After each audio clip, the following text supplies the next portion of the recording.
I see what you did there. So they had, it's that they discovered it.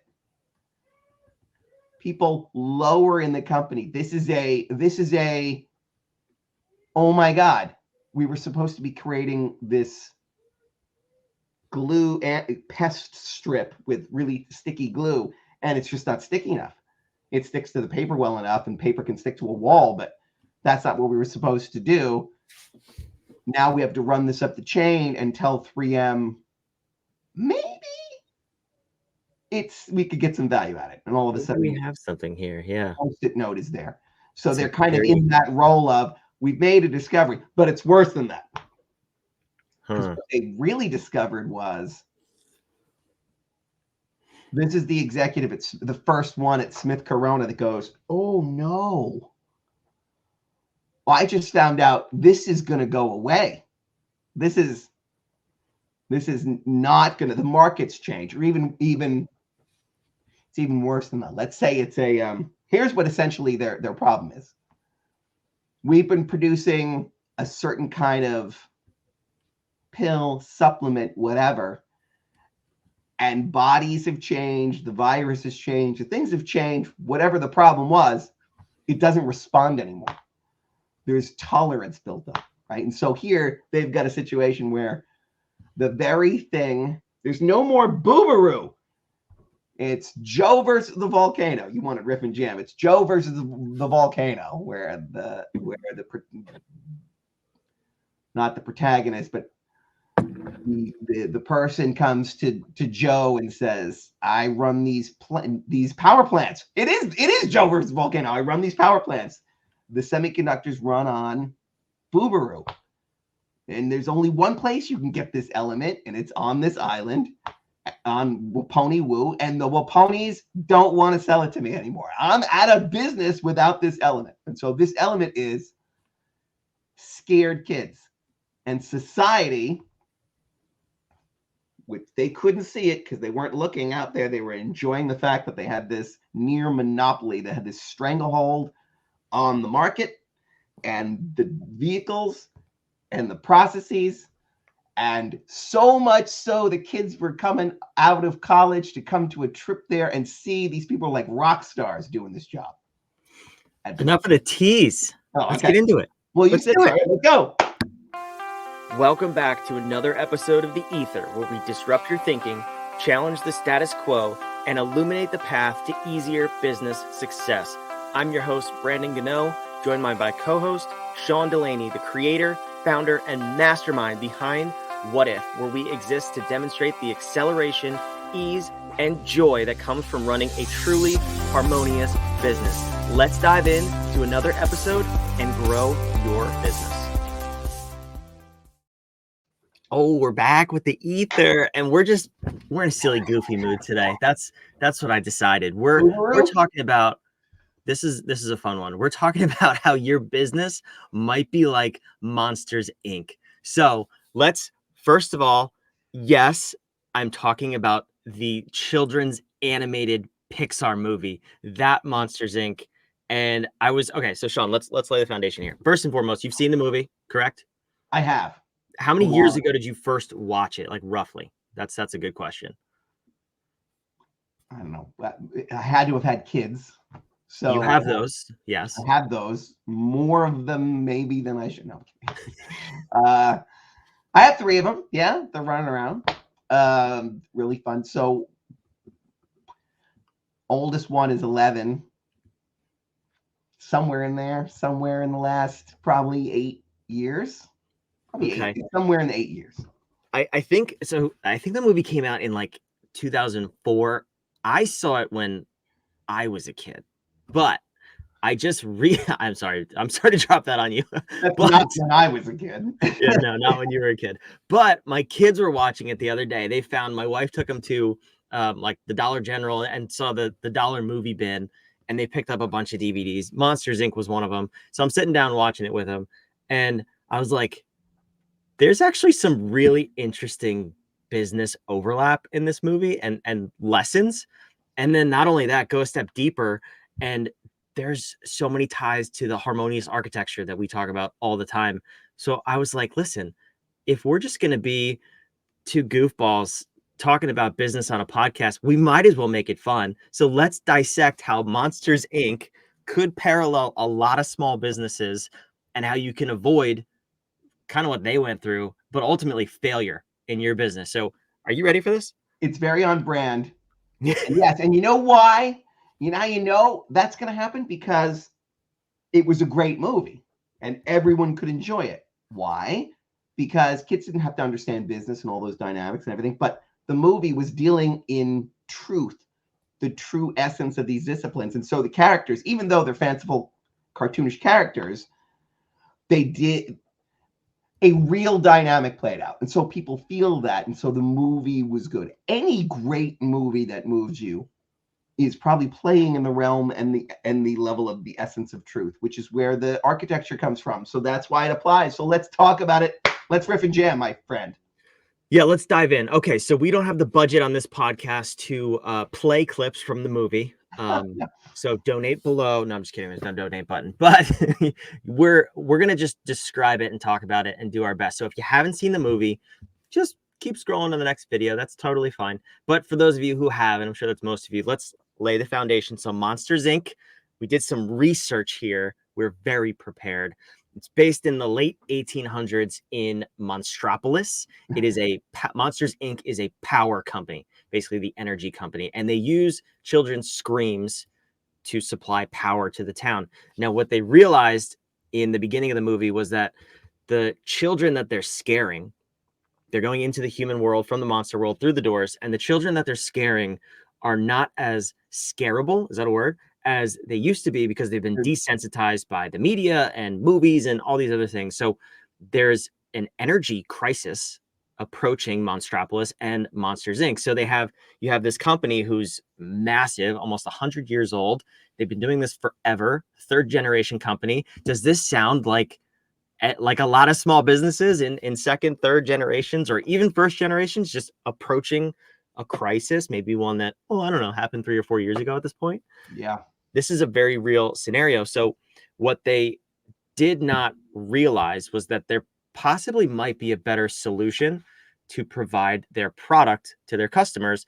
And instead of pursuing different avenues, they doubled down. They maybe compromised some of their ethics and values, which we always talk about on this show. And they made it worse for themselves, their employees, and the company as a whole. And there's so many things to unpack in just that statement in general. But the first thing I want to talk about before we get to the actual solution and what happened, and yes, we will be spoiling the movie for those of you who have not watched it, is really how we got to this. Die in the end. I know they all end up dead. The end. Okay, bye. No, they were scaring children. Children. Why are we rooting for them? They should be out of business. You know what? They should be. I'm rooting against them. Podcast, but I don't know why these are the heroes. You're coming out of my kid's closet to scare them for your own gains. I actually find it interesting. My kids were not scared by the concept. Thankfully, they turned it around in the end. But maybe that's exactly the problem that they were facing. They were desensitized, these kids, and they're not as scareable. So, I mean, these people, they were like heroes in the town. Desensitized them because it said, anything that scares you, it's really just a friendly monster who would make you laugh if he knew that was better for him. Narcissistic monsters. but they're not so scary. And so we'll just, don't you desensitize my kid. Anything coming out of their closet at night they should tell me. It'd be scary. Okay, so then let's unpack the business principles because there's a lot here, and we can just roll through probably the entire Harmonious architecture. But let's start with, well, you tell me where you want to start. I was going to start with the navigation of the company, but you tell me where you want to start with this. Well, no, so we would normally if we were rebuilding them, but we're not. So in the story, the first failure is in analyze in their metrics. They weren't reading what the tea leaves appropriately. They were in denial. They have the metrics, or they didn't. Terrible, but I think they had the metrics showing that energy production is going down, down, down. And so first, the failure was in analysis. And then that analysis didn't kick off what we would call modify or modification, which is the essence of change management. Something has happened. We didn't want it to happen. We could bury our heads in the sand and not address it because it's a real heavy lift. Or we could say, like it or not, this is now the state of the world. And the answer isn't doubling down, tripling down, and overworking these poor people on a mission that some of them might be waking up to saying, like, are we still going to do this scaring thing? Because it's not, we're getting scared twice the number of hours. Okay. I mean, I'm starting to lose my motivation here. You're not, right? So. Well, in that too, in the metrics that they were measuring. So yes, Water News, the CEO, does bring the graph out at one point of the energy production and how it's decreasing and the demand is increasing. But on the scare floor, the metric that they were so focused on was like the scare volume. And they had the leaderboard in there with the different scarers. So they were still talking about doubling down. They were solely focused on the number of the output level and not about how efficient it was to get to the scare. But they actually hinted at it at one point where Sully goes into a room and fills like 10 containers of scares. And that's when he jumps to the top of the leaderboard because it was a slumber party. So they even stumbled upon potential solutions of like targeting slumber parties of 10 kids versus going in door by door, but they still didn't focus on the correct metrics. So yeah, I just wanted to highlight that too. So even that, they innovated with what they had still. They could see the market eroding, but they couldn't go there. It was still a volume metric. They innovated inadvertently or stumbled upon a change to become more efficient with a dwindling to say, well, we're going to milk everything we can out of this in the last few, in the dying stages.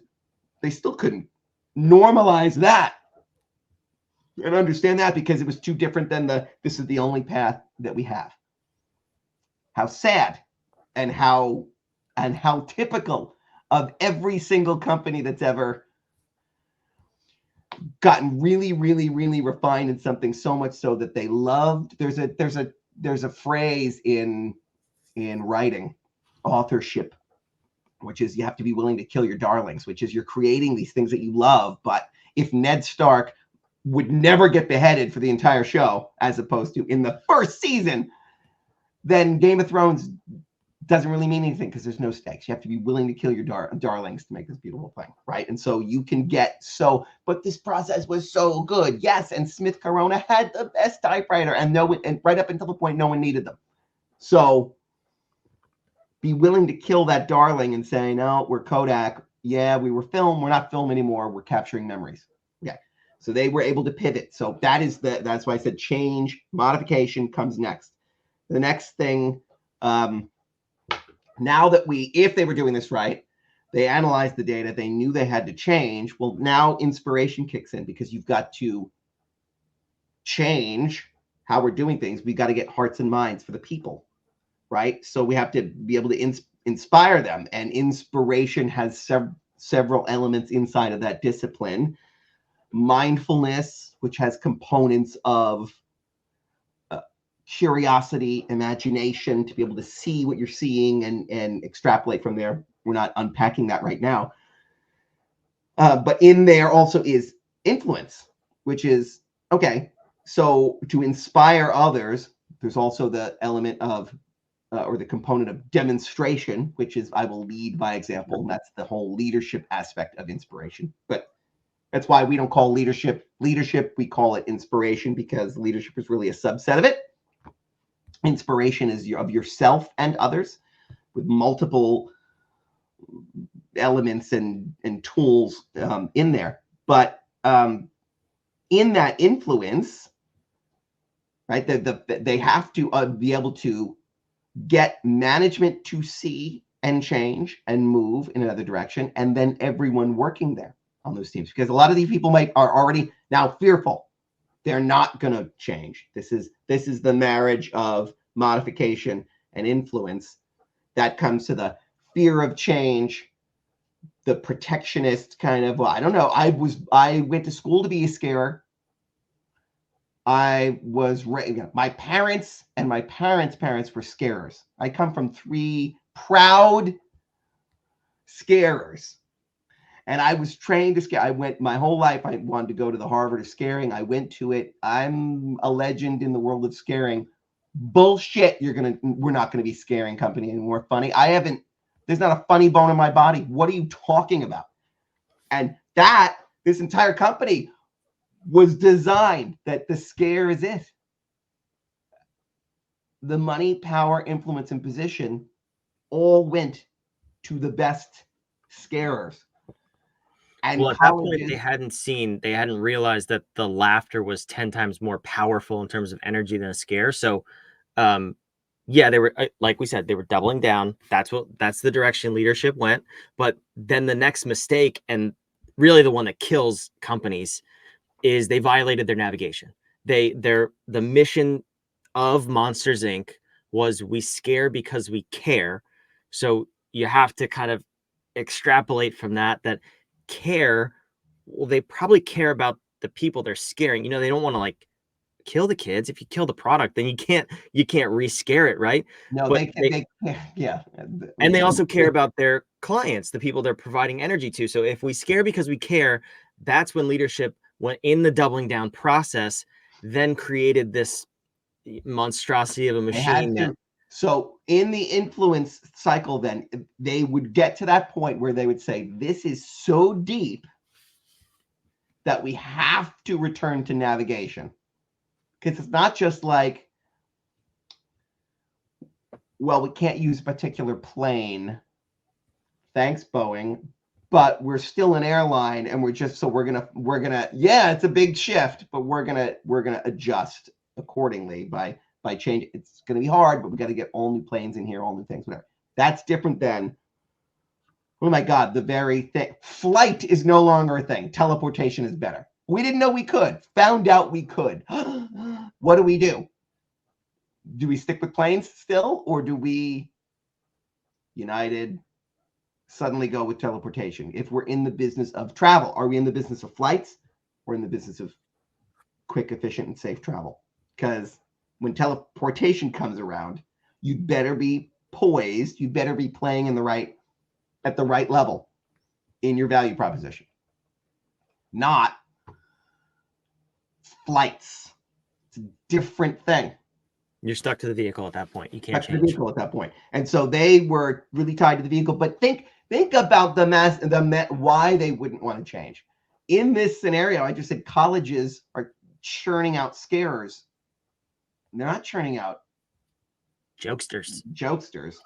And so so even the grotesque model of all of these universities not teaching truth, not teaching to truths and how to think about evidence and extrapolating that and learning new things, not teaching how to learn and think about certain problems. No, they were teaching scaring is great, and here's how to be a great scarer, and here's how to throw yourself entirely into the discipline of scaring.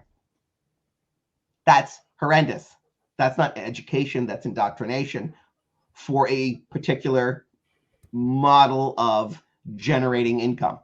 Not for And you. that's exactly what's happening in our current marketplace. That's why I said it that way. That's why we're analyzing this movie.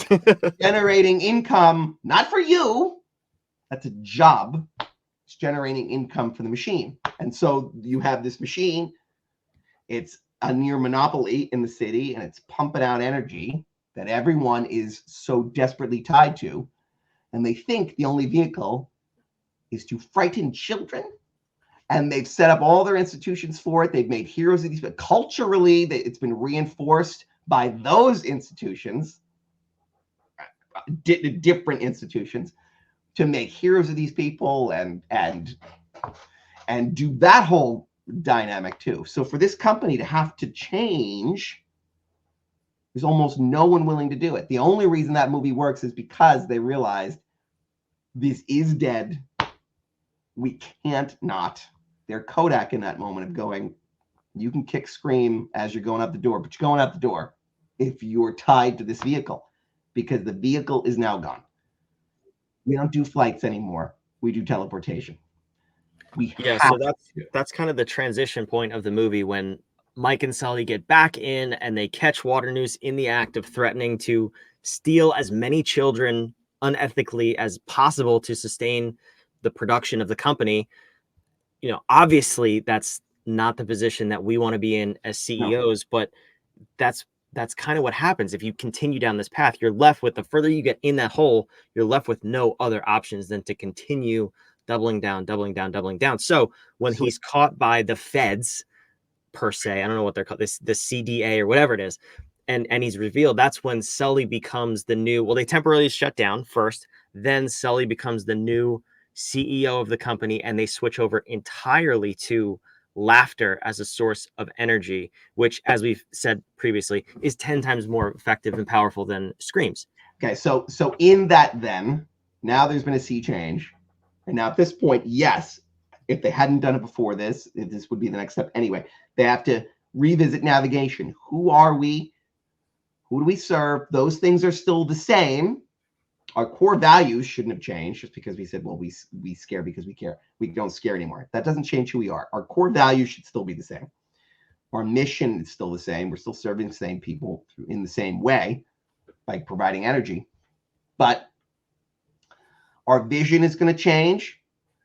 And then, and we might have to pump up. If we've been saying we're innovative on the wall, we need to really revisit that. Are we? Because we didn't see this coming. We now only innovated because we were a dinosaur with one foot in the tar pit. We're like, oh my God, we barely escaped. I don't know that we're an innovation company. Anyway, we have to revisit navigation and understand where we're going with that. And then the real heavy lift, though.